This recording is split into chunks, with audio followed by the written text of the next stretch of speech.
Jesus. What up? Another video, another day, another video.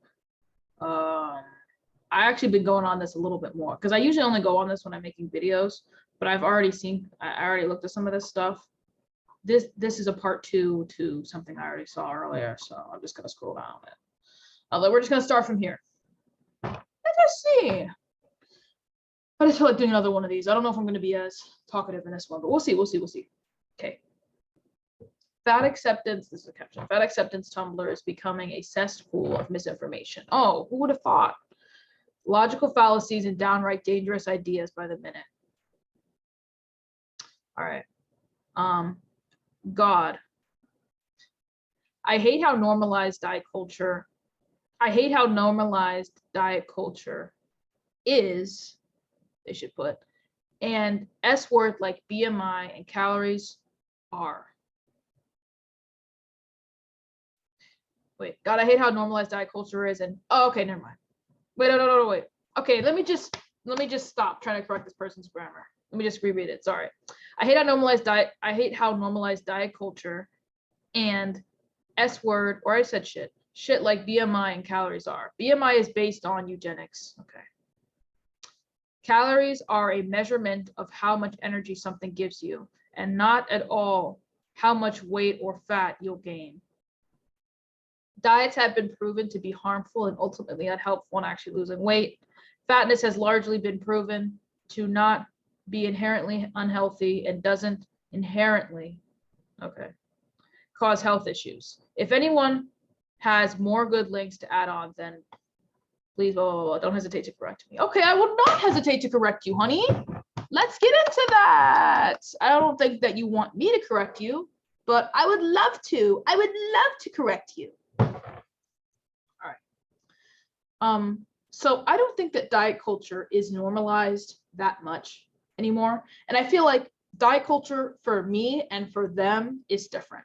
Diet culture to me is like the pills, like excessive cardio, excessive weightlifting, starving yourself, all the things that pro-ana, all that kind of really toxic stuff that is a part of diet culture. Even some diet, like a lot of fad diets, all that kind of stuff. That is what I feel is toxic diet culture. To them, they may feel it's all that stuff, but also what I'm advocating for, which is a lifestyle change, maybe going on a certain diet like keto or paleo or whatever, if it's what works for you and it's what helps you, as long as you're doing it in a healthy way. That's what I would say. Me personally, I don't do any of those kind of diets because I just want to be able to have the freedom to eat whatever I want. But like by whatever I want, still by staying in a healthy, doing it in a healthy way, allowing myself if I want at night to have ice cream or something like that. But they probably think that that's also a part of it. So that's where we would disagree. So she's saying, or this person, I would say this person is saying that BMI is based on eugenics. And I don't know that much about eugenics. I do know that it has something to do with race, and it's basically like, I'm pretty sure it's like the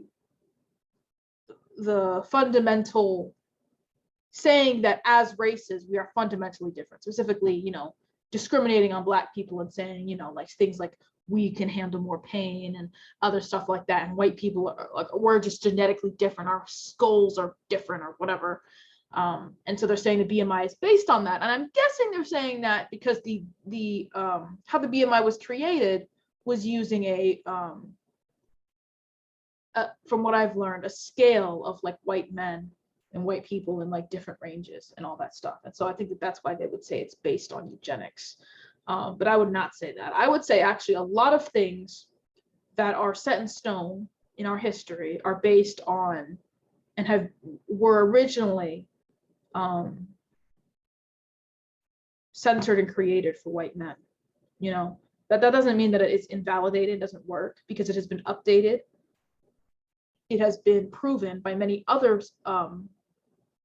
studies and data and all those kinds of things And so just because that's where it originated from does not mean that that's where it is stagnated and it has not gotten it been improved, you know, and not gotten better. And so I would say the BMI is mostly accurate. I'm honestly tired of hearing about the BMI, honestly. But the BMI is mostly accurate. And if it's not, it's usually because you have a lot of muscle, or, you know, there might be something to do with height. So I'm not trying to say that it's a foolproof thing that is going to tell you if you're unhealthy or not, but it is most likely correct. You go on a calculator online, and I use a TD calculator, which I forget what it stands for, but I use that to help me like realize how many calories I should be eating and what my ideal weight is. And then so far it's been helping me. So I'm going to keep using it. But I look at it, it tells me my BMI is 24 point something, whatever, which means I'm overweight or whatever. And so, yeah, I know I'm overweight. I know I'm classified as overweight. You know, they might call me mid-fat, or they might not even call me that. They might call me something smaller than that, because I know that I'm a lot smaller than I was. And maybe at my 189, I was mid-fat, but I don't know. But I've never been obese, and I'm lucky to say that. I've been almost obese, but no, I've never been obese. But the BMI has mostly been correct, you know? And when I do become like 150 or 140, they're going to say I'm at a normal weight. You know, do I still want to go down a little bit from there? Yes, I do. But they're going to say, it's going to say that I'm at a normal weight. So I do not think it's overly like restrictive either, the BMI. I don't think that it, you know, it's going to tell somebody who is like it's not going to tell me like at 150 that I'm overweight. I think, like, I feel like I remember when I was 150 after I did a bad diet, which was not good for me to do. It told me that I wasn't overweight, but I was like, well, I still would like to lose a little bit more weight. So it's like, it's accurate in the sense that it's going to tell you whether or not you are okay at the weight you are now, you know? But if the thing is, everybody is different. And if you decide that you don't feel comfortable with the weight you're at and you want to gain more weight, but still, you know, be healthy about it, then that's okay. You know, the BMI is not perfect. And I don't think anybody on my side who agrees with me is saying that. We're just saying that it mostly works. And if it tells you that you're obese, you're most likely obese. You know, you just don't want to hear that, which sucks. But you don't. Let's go this. Calories are a measurement of how much energy something gives you, and not at all of how much weight or fat you will gain. So I don't know everything about them being a measurement of how much energy you get or whatever. But all I know is that, you know, if I eat, let's say 1,500 calories every day, I know that I'm slowly going to lose weight. I am eating actually a little bit lower than that, because I've been able to, and it's helped me lose weight. But I could be eating 1,600 calories a day and I could still lose weight, because my maintenance calories right now is 1,900 calories. Calories are a very helpful measure to show you just how much you've been eating, how much you've been overeating, or how much you've been undereating. The amount you eat affects how much you weigh. A singular number is just bringing it down to a number to make it easier for us. Like, calories are in the cookies we eat, it's in the fruit we eat, it's in the vegetables we eat. The calories themselves, the number itself is not what makes us gain weight. It's the food, and it's just defined by that number. You know, I see two Chips Ahoy cookies and they're 180 calories. That's a number that I'm adding, you know, to a calorie calculator or whatever, to make it more like mathematical and easier for me to understand. Because if I try to calculate by like how many cookies I ate or how many like grapes I ate or whatever, it just gets more complicated. Like this amount of grams, this cup, like it's just easier to be more mathematical about it and use numbers. That's why calories exist. That's what calories in, calories out helps so many people, because it's the unit measurement that can help people really see how much they're eating in a day. Because I could weigh by cups, by grams, by serving size. I could do all of that, but it's honestly more complicated than if I just get a food scale put as how much food that I'm going to eat on it. And then I'm like, okay, this is what I've eaten for the day. You know, maybe I'll scale back a little bit if I see it's too much, you know. But it's just what works for me. You know, I see a food. I go to the store, I look at a food, I see, whoa, that's a lot of calories. You know, I'm not gonna like parade that around. Like if I'm with a friend, I'm like, oh my God, there's so many calories, and make them feel bad or whatever. I'm not saying I'm gonna do that, but for me, I acknowledge it. I'm like, this isn't worth it. You know, I'm trying to lose weight. This isn't worth it for me, and I put it back. But in the past, I would just be like, whatever, and just take it. And the thing is, that's not saying that I never eat unhealthy food. I have cookies here. I have ice cream. A lot of that's because of my mother, but I do have that stuff here, and I do eat it.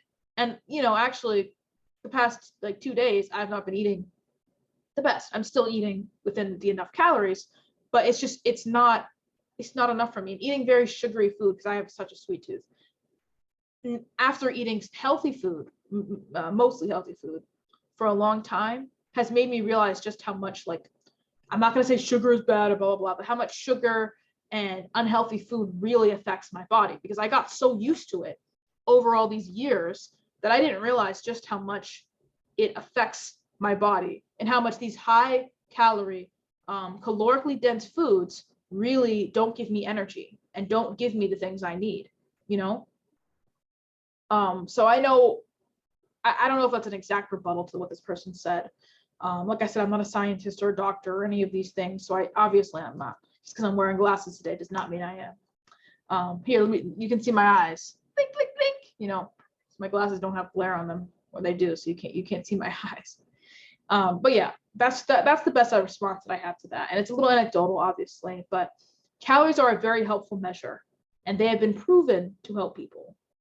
So with weight gain and weight loss. So yeah. Okay.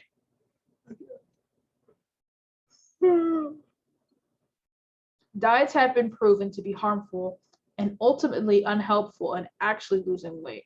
So my question would be, what does this person mean by actually losing weight? Do they mean the thing again where it's like sustainable weight loss? That's not what they said, so I'm not going to go by that. Diets for me, meaning health, like any diet where the person is eating less calories has worked. Obviously there are exceptions, but they usually have worked. The unhealthy diet that I did, the potato diet, it helped me lose weight. It did. Was it sustainable? No. So just because of like any diet that you do within the definition of you're eating less calories will help you lose weight.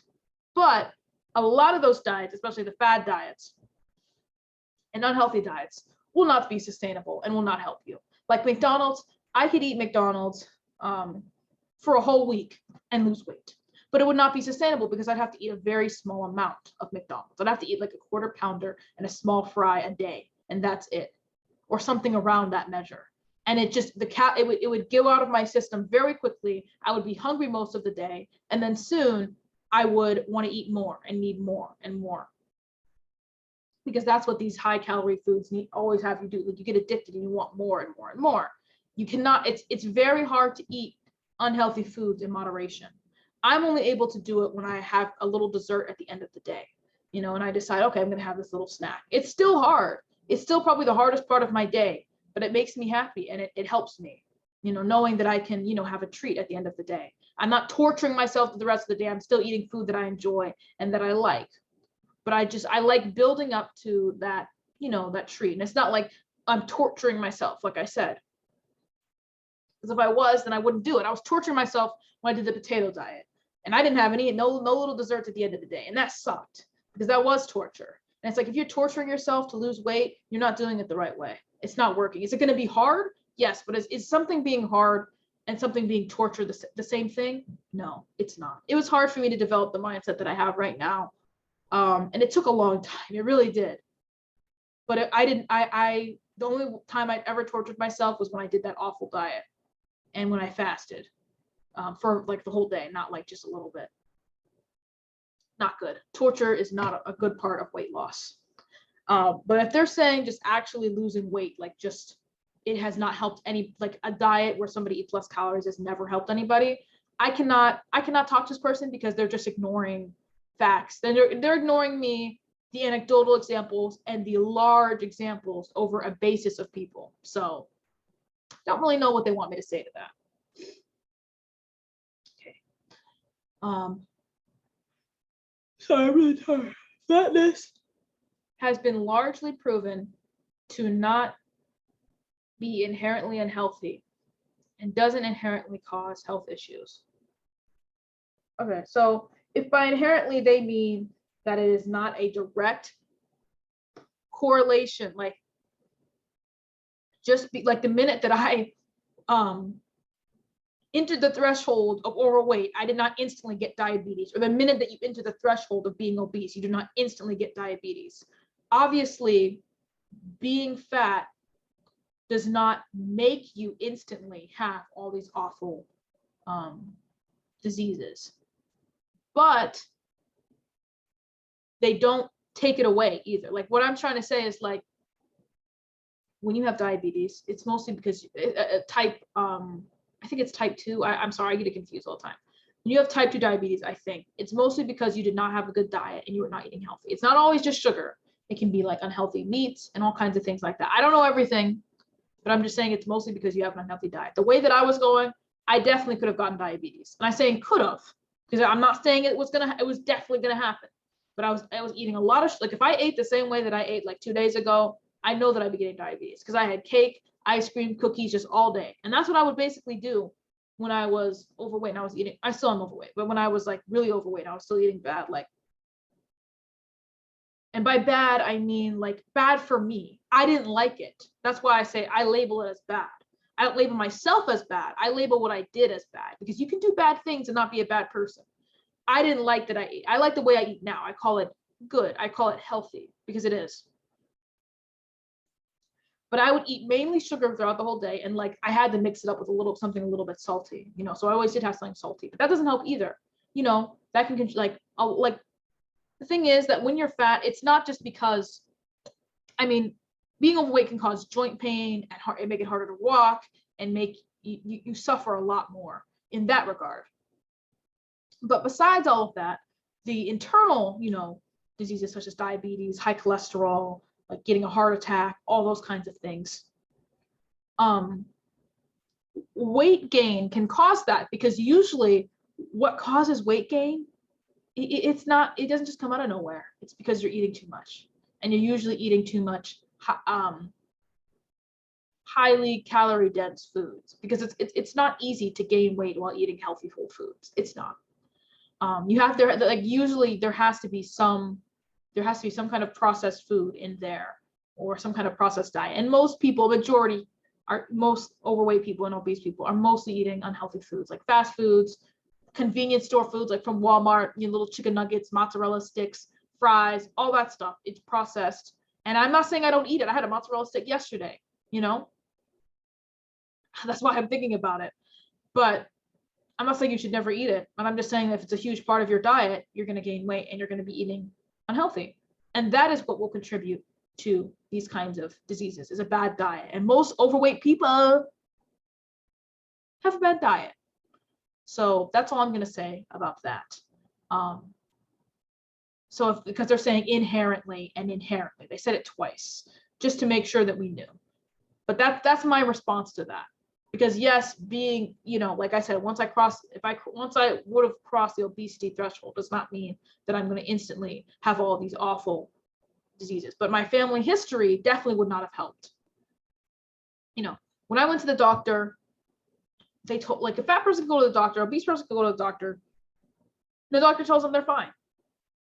You know, but that's rare. And if it does happen, it's because something bad is about to happen, or something bad is going to soon happen. Because just because you go to the doctor, like you have a really bad diet, even if you are skinny, whatever, and you go to the doctor like, okay, you're fine. That does not mean that you should just continue eating the way that you've eaten, just because you're fine for that moment. You know, I'm not saying that like right now, I feel like I'm eating fine and my lifestyle is fine. And just because I go to the doctor, they tell me that I am fine, which I feel like I'm eating fine, that I'm just going to instantly be like, oh my God, just because they told me I'm fine doesn't mean I'm fine. So I have to start being even more restrictive. No, that's not what I'm saying. If you're not eating well and you're not eating in a good way, and you want to find out if there's something wrong with you, or if you're sick, and you go to the doctor, they say you're fine, that doesn't mean that you still should be eating the bad way you're eating. That's all I'm gonna say. So I'm not saying that obese people and fat people can never, I don't know what this is, but we're gonna see that in a minute. I'm not saying if you go like it's all whenever you're fat, you're always gonna have some health issue, always gonna have some problem, you know. But I'm not going to. But most of the time you do. So I'm not just going to go off of that small part of fat people who are usually fine, who are lucky. They're lucky, you know. I'm not gonna go off of that. I'm gonna go off of the majority of people, especially people in my family who have been fat and been unhealthy and had problems. So look at this. Food is good. Food is good. Food is good. If you're eating ever, and even especially if it's hard, I know that I'm personally so proud of you. Okay, well, if you have an eating disorder and you are in recovery and you start eating more, I'm proud of you too. It's hard. I don't have an eating disorder, but it seems like from what I've seen as a secondhand person watching videos and looking at information, it does not seem easy at all. And I feel for those people and I feel bad for them. But having an eating disorder is not everybody has one. I didn't have one. A lot of people don't. And so when you use an extreme, and I know that eating disorders are common, especially along one, but I'm saying when you use an extreme and you apply the rule of like food is great when you're in recovery, but you apply that rule to everybody, that's where it gets bad. And that's where discrepancies in many things are going to happen, you know, because if I read this and I wasn't, you know, brainwashed by losing weight, diet culture, if I wasn't brainwashed, apparently, I would be like, oh, okay, this is good. Then I should just keep eating the way I'm eating. No, food is great in any capacity. I just should remove all of the rules that I have in my head about food and just completely ignore everything, and then suddenly I'll be fine. No, I don't think I would have been. I think that I would have just continued to gain weight because I would have made more excuses, more reasons to just eat unhealthy food, even if I'm telling myself, like, I would have been like, oh, it's fine, I can do this. It's great. It doesn't matter. I like it. It's yummy. I'm hungry. I tried intuitive eating once, and I did not try it that well. So I'm not going to pretend like I went like a whole year and it didn't work. It just was not, it was very confusing for me. It was a lot more confusing than just calorie counting. The thing is that maybe calorie counting is confusing for some people. So I'm not going to say that it isn't. But for me, it was hard for me to understand it. But as I lose more weight and as I start eating healthier, I feel myself understanding my body a lot more than when I did before, because my body was very confused and I was very confused. And so actually, I feel like losing weight and calorie counting has helped me be able to intuitively eat, even though I'm not in reality. But let's look at a little bit more. I don't know who this is or whatever. Okay. Quitlet believed that the mathematical, oh great, here we go, math. The mathematical mean of a population was its ideal, and his desire to prove it resulted in the invention of the BMI, a way of quantifying le moyen's weight. I don't know what the frick that means. Initially called Quetelet's index, Quetelet derived a formula based solely on the size. Wait, is this like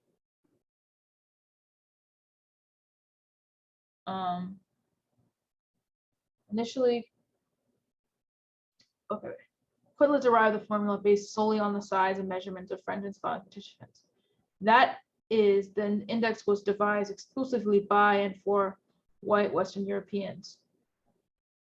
By the turn of 1998, the National Institutes of Health once again changed the definitions of overweight and obese, substantially lowering the threshold to be medically considered at.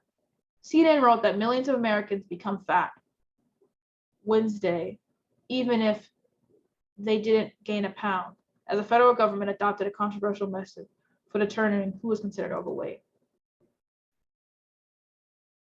Okay, so I guess that's supposed to be like an article that is like talking about where the BMI originated from and like how the government, I guess, adopted the BMI and it changed the way that people were seen and whatever. But like I said before, the BMI is mostly right.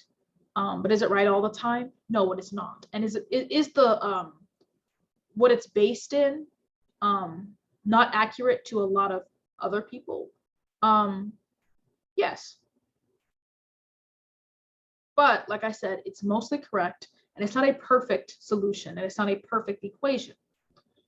But if you are overweight or if you appear to look overweight, you have fat on you, visceral fat, despite BMI, you are most likely unhealthy and you are most likely going to acquire and develop a disease, especially if you continue to get even more fat.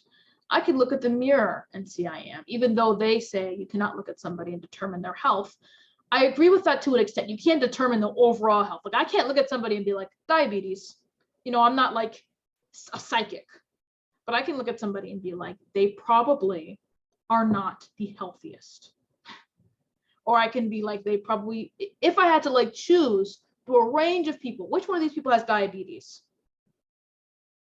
And it's type 2 and it happened because of their eating habits. And there is 3 skinny people and 1 fat people, 1 fat person and 1 fat people. I would probably say the fat person, but unless they're trying to trick me like the cut videos do, I'm like, actually it's this person or something. But in average, in most likely, you know, doesn't mean I'm gonna go up to a fat person and be like, you're unhealthy. No, or I'm gonna judge them and be like, you're gross, you're disgusting. Fat people are not gross or disgusting, just like, you know, anybody with any addiction or ailment is not a disgusting person. And it's hard for us to see it that way. Because I could say a drug addict is not disgusting. Like, are you sure? They're like bending over and they're like twitching and all that stuff. It's like, I see a person in pain and a person who has a problem. I don't want to accept that, you know, but I feel for them. I feel bad for them, especially as somebody, you know, who is overweight. I just want to help everybody, but I know I can't. All right, let's move on. Why am I yawning before I read everything? I'm tired of this. That's why. Okay. More calories equals weight gain is not an exact science. If calorie counting worked long term, America would be the thinnest country in the world. Wrong. We are a nation of compulsive dieters, and you wouldn't know it looking at us. Turns out the composition, I think that's what I can't freaking read, of what you're eating is crucial to how many calories you eat and how many calories you burn. Is there more? That's different. Okay. We are at here. Let me correct this. We are a nation of failed compulsive dieters. And this person in the caption, the person who posted, thinking you're dieting isn't the same thing as actually dieting. And I agree with that. But I think I'll add a little more and say that a lot of people, like, of course, I'm going to always use me as an example. When I was a kid, I didn't know what the heck I was doing.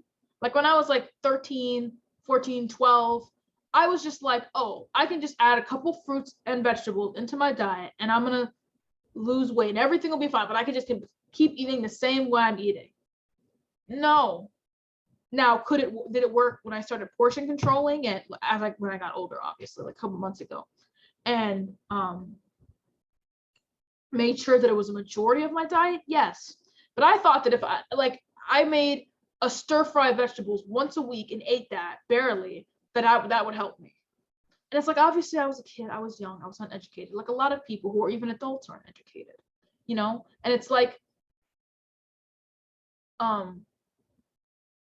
it's not like, it's hard for me to understand like how this person could think that America would be the thinnest country in the world if calorie counting worked. They really should be saying that if everybody calorie counted in America, we would be the thinnest country in the world. If everybody calorie counted the right way, because a lot of people don't. They go on these awful fad diets, which do help them lose weight, but then they gain weight in the long term because it was a bad diet and it didn't work. And they like, oh, I go on a fad diet for 2 weeks, lose all this weight, and then gain it back.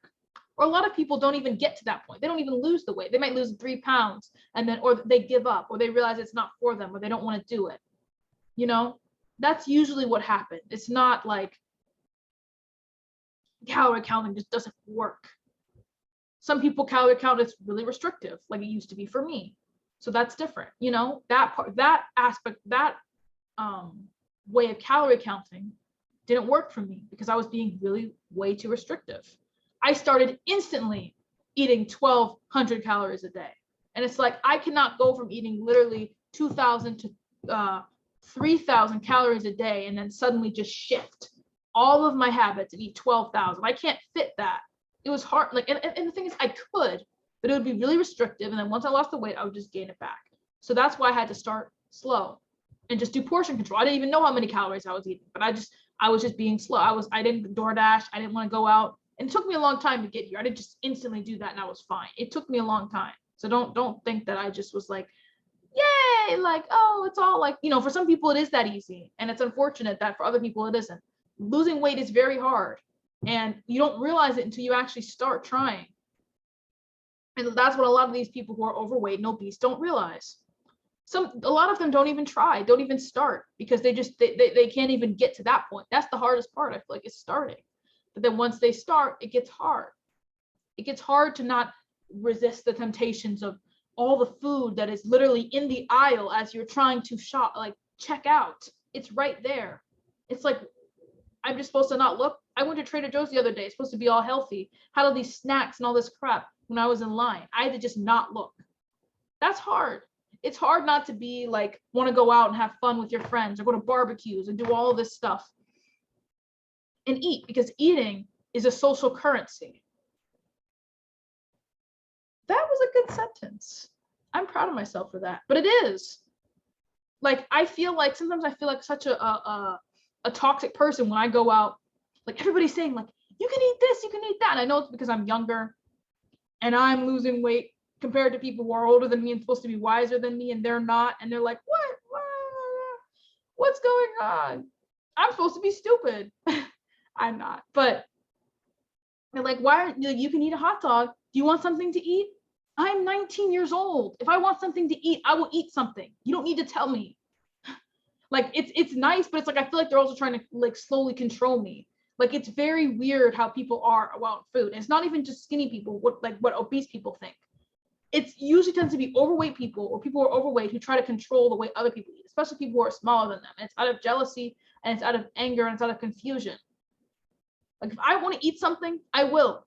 I don't need, like, you don't need to tell me, and it makes me feel pressured. But I'm lucky that I've been able to, I'm so headstrong in what I want to do, in my opinions, because of making videos like these, that I'm like, no, I'm not going to let you pressure me into eating something. If I want to eat something, I will. It's not like I go out and I never eat anything ever. And it's not like I'm never tempted, you know, by other people. I'm not going to say that I'm perfect all the time. But that's how it is. And let me get back to that point. In America, it's very hard. And if you're not headstrong, if you're not extremely motivated and disciplined like I've become, it's really hard to lose weight. And I'm not going to discredit that and say that it isn't. But just giving up and not even trying in the first place, or just saying, I could get an eating disorder, so what? Nope, let's not.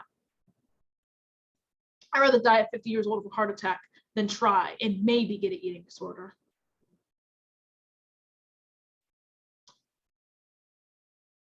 I guess pick your poison. It's sad. It is sad that this is the world that we live in, and this is the country I live in. It is sad because, like, I was watching this one woman. She was an exchange student in America, and she gained like 200 pounds. She was like, she was like 200, like she didn't gain 200 pounds. She gained like 100 and something and a little change. And she was like 215 pounds. The minute that she went back to her country, which was like, I think like, where do they speak Swish? What, I can't even, I'm so bad. I'm such an American. She went back to somewhere. I feel so bad. Germany? I don't know. She instantly lost the weight. And I was like, what? She didn't even try. The heck? It's because it's so, and I'm not saying that it's not getting worse. Like, Britain is like bad, just it's almost as bad as America. So I'm not saying that. But I'm just saying it's much easier in different European countries to lose weight. And it's also not even just because of just like the accessibility of food in these countries. There's also the way that people operate, you know, like people walk everywhere usually. The way that people think about food is a lot different, you know. So that's why it's easier to be in a country where a lot of people tend to be smaller and to become smaller. You just adapt, just like you adapt to the language, or I mean, you don't adapt, you have to learn the language, but I mean, like you adapt to the culture. Like I used to live in Arizona, now I live in New York. I've adapted a lot to the culture, you know, having to ignore people, not listening to, like, you know, being aware of my surroundings. In Arizona, I could just walk down the street. Here, I can't do that. I adapted, you know. But anyways, my point is, a lot of people in America don't calorie count the right way. They do a very restrictive fad diet and then they gain the weight back. They try it, it's too restrictive for them even in the beginning, and they don't continue it and they stop, which I've done many times.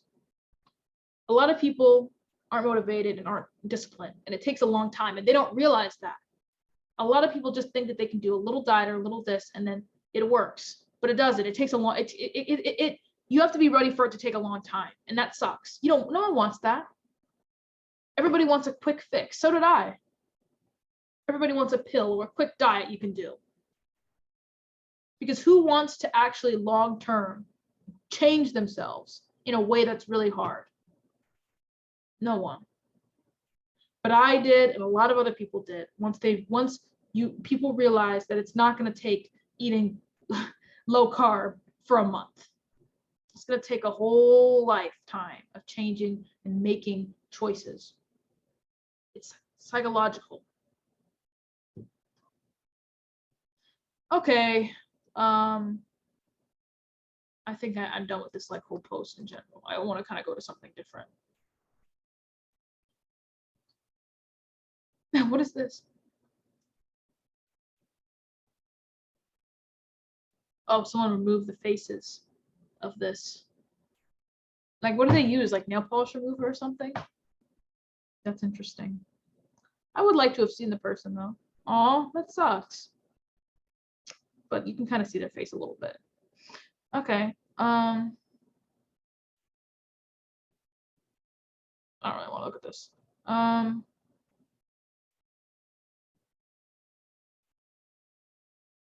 Oh, here, this is interesting. Okay. I don't know what, like, I decide, like, I just look at a post and I'm like, do I want to respond to this right now or no? And I'm like, yeah. Okay. Here we go. Number 1 of whatever list. The human body is not designed to lose weight.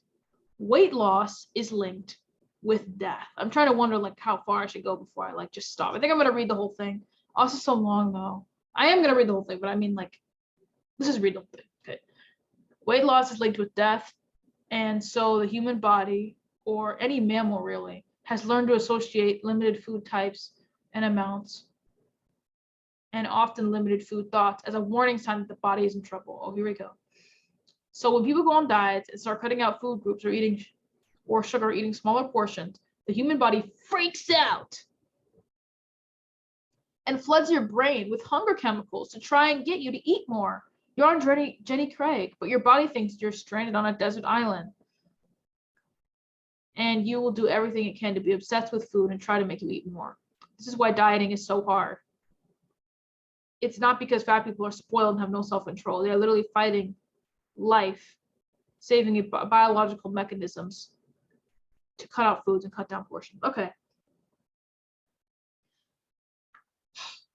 So the pursuit of weight loss and extreme drastic weight loss is linked to death, especially with eating disorders. Many people, like people with bulimia, have died on the toilet throwing up. It rots your teeth. It does all these awful things. People with anorexia have died of starvation. So I'm never going to say that weight loss is not linked with death. Never. I'm not going to say that. Weight gain is also linked with death, but we know that. We know that. It's not surprising to say that weight loss is linked with death. But these are very extreme cases, and usually people with eating disorders. Of course, weight loss is linked with death. People starve every day, and they're usually very skinny. I wonder why. Have you ever seen an obese person starve? And when you go to Africa, and I hate to say this, like the whole continent is starving. No. When you go to certain parts of Africa, and I'm only using this example because it's easier for people to digest than me saying some specific country. Do you see obese people starving? No, you see very skinny, malnourished people. I'm not saying that somebody could go there and see an obese person who died of starvation. I'm not going to say that because I never say never, like Justin Bieber, a famous philosopher once said. But it's not the majority. The majority of people are very skinny little children who look sad because they're starving. And I feel awful for them. And I'm so privileged and lucky that I can overeat myself to an excess. And so when I started my portion control, this is anecdotal for me, but it was hard. And I remember myself being hungry at the beginning, but I adapted. It got easier. Just because something like this person, where they say hard.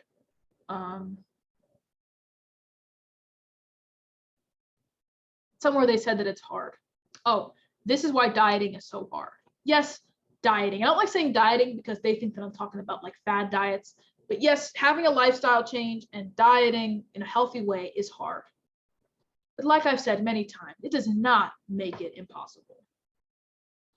It does not make it that you shouldn't even try, that you're going to get an eating disorder, and that your body freaks out. Oh no. Sorry, I'm trying to be logical. But it's like, I feel like they're exaggerating so much. Like these words are scary.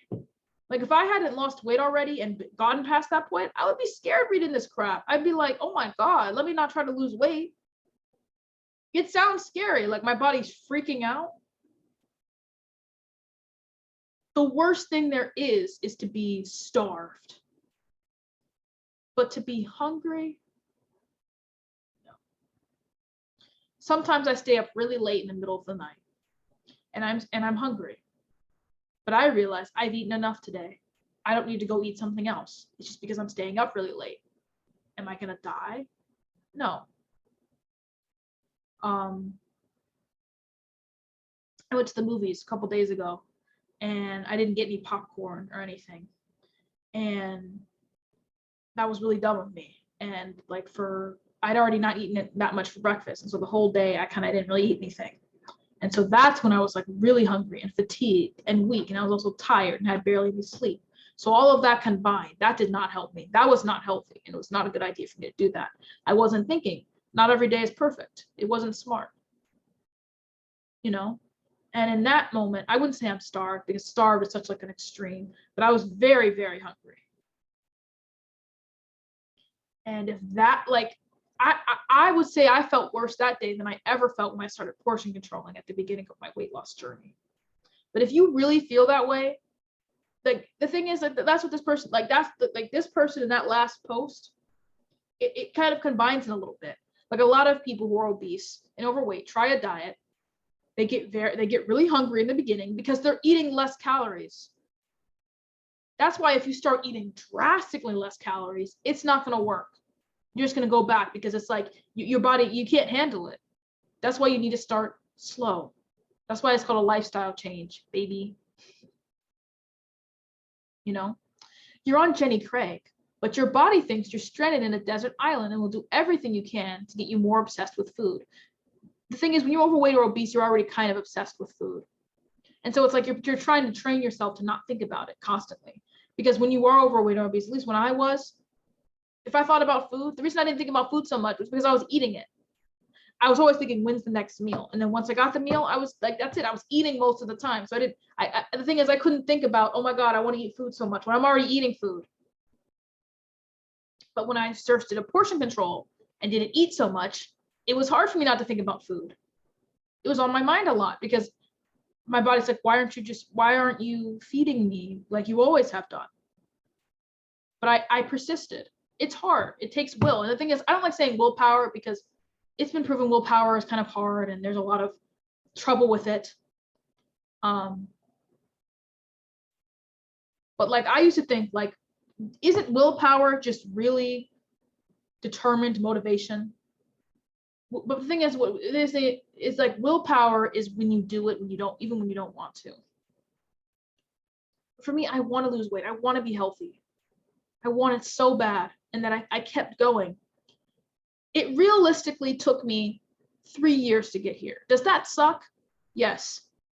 Does it like, do I hate knowing that I'm at the exact same weight that I was when I started losing weight, and I've only just lost all the weight that I gained since that point?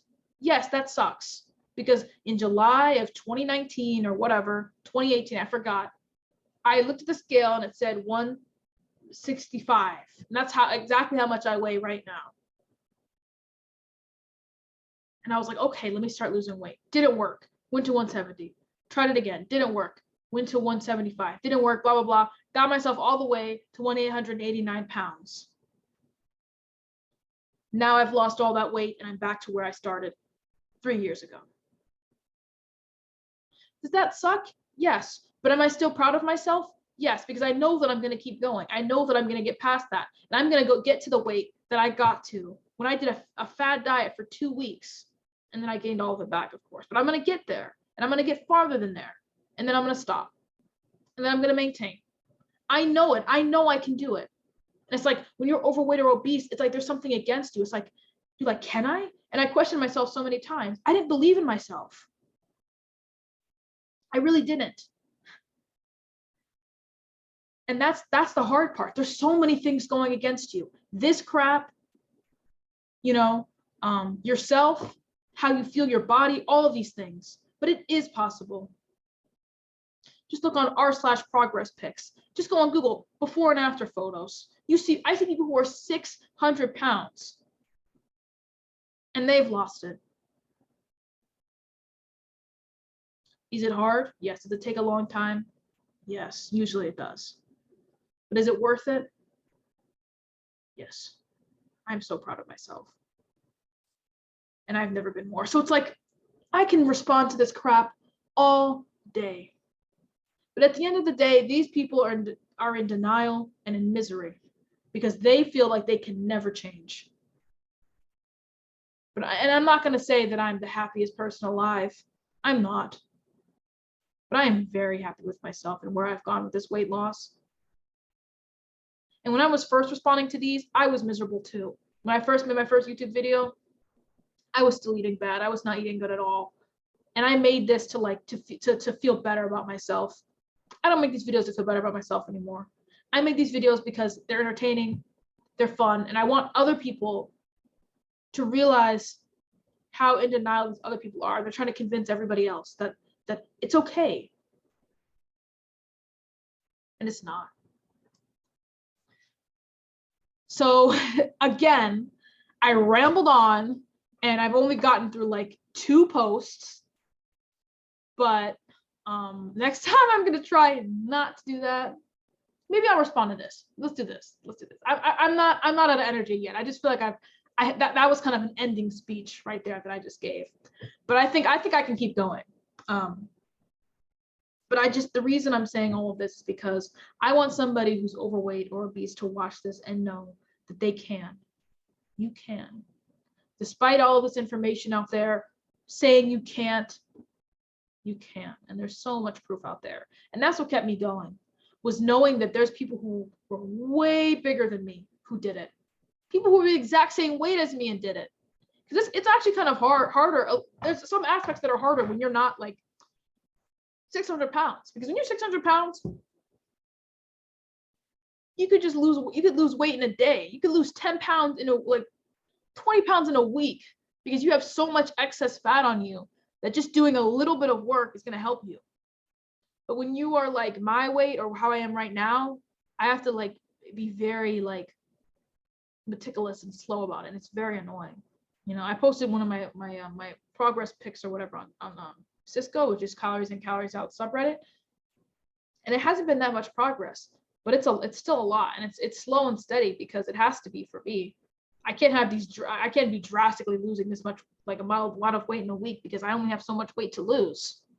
So it's easier for me because I don't have to lose so much, but it's also harder because I'm only going to be losing so much in such a long period of time because I don't have that much to lose. So if you are, you know, the same weight as me, or you are a little bit more overweight than me or whatever, or you're in that kind of that realm, then just know that it's possible as well. You don't have to be like 600 pounds in order to lose a drastic amount of weight. And it doesn't have to be drastic, but you know what I mean.